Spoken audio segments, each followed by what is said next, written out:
नमस्कार साथियों।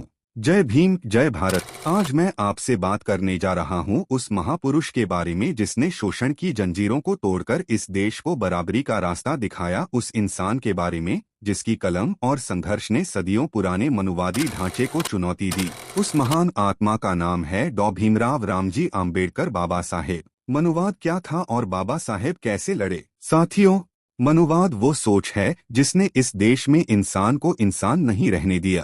किसी को ऊंचा बनाया, किसी को नीचा, किसी को ज्ञान दिया, किसी को अज्ञान के अंधेरे में धकेल दिया, किसी को मंदिर का हक दिया, किसी को दरवाजे पर भी खड़ा होने का अधिकार नहीं दिया। लेकिन एक समय ऐसा आया जब इस अंधेरे में एक रोशनी जली, और वो रोशनी थे बाबा साहेब।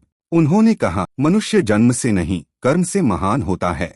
पहला संघर्ष, शिक्षा का हथियार। साथियों, मनुवाद की सबसे बड़ी ताकत थी अज्ञानता, और बाबा साहेब की सबसे बड़ी ताकत बनी शिक्षा। बचपन में जाति के कारण तिरस्कृत किए गए, क्लासरूम में पानी तक नहीं मिलने दिया गया, लेकिन उन्होंने ठान लिया, जो हथियार मुझे नहीं दिया गया उसी हथियार से मैं मनुवाद को हराऊंगा। वो पढ़े, फिर पढ़ते गए।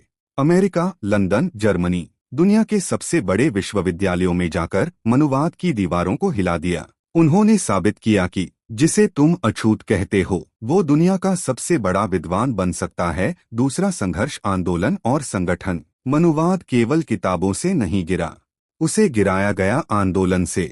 महाड़ सत्याग्रह, चावदार तालाब, काला पानी आंदोलन, मंदिर प्रवेश आंदोलन, हर जगह बाबा साहेब खड़े रहे और बोले, हम भी इंसान हैं और हमें वही अधिकार चाहिए जो इस देश के हर नागरिक को मिले हैं। उनका आंदोलन अहिंसा पर आधारित था, लेकिन आवाज इतनी बुलंद थी कि सदियों से ऊंची कुर्सी पर बैठे लोग भी कांप गए। तीसरा संघर्ष, कानून और संविधान। साथियों, मनुवादी सिस्टम को चुनौती देने का सबसे बड़ा तरीका था कानून, और इतिहास गवाह है कि इसी देश का वह व्यक्ति जिसे कभी स्कूल के बाहर बैठाया जाता था, उसे इस देश ने भारत के संविधान निर्माता का सम्मान दिया। ये सिर्फ सम्मान नहीं था, ये मनुवाद की सबसे बड़ी हार थी। बाबा साहेब ने संविधान में लिखा, समानता का अधिकार, छूआछूत का उन्मूलन, भेदभाव पर आरक्षण जैसी सुरक्षा, शोषित समाज को न्याय। उन्होंने कहा, मैं एक नया भारत बनाऊंगा जहां कोई ऊंचा नीचा नहीं होगा। चौथा संघर्ष, धर्म की आजादी और बौद्ध धर्म। जब बाबा साहेब ने देखा कि मनुवाद सुधारने की चीज नहीं है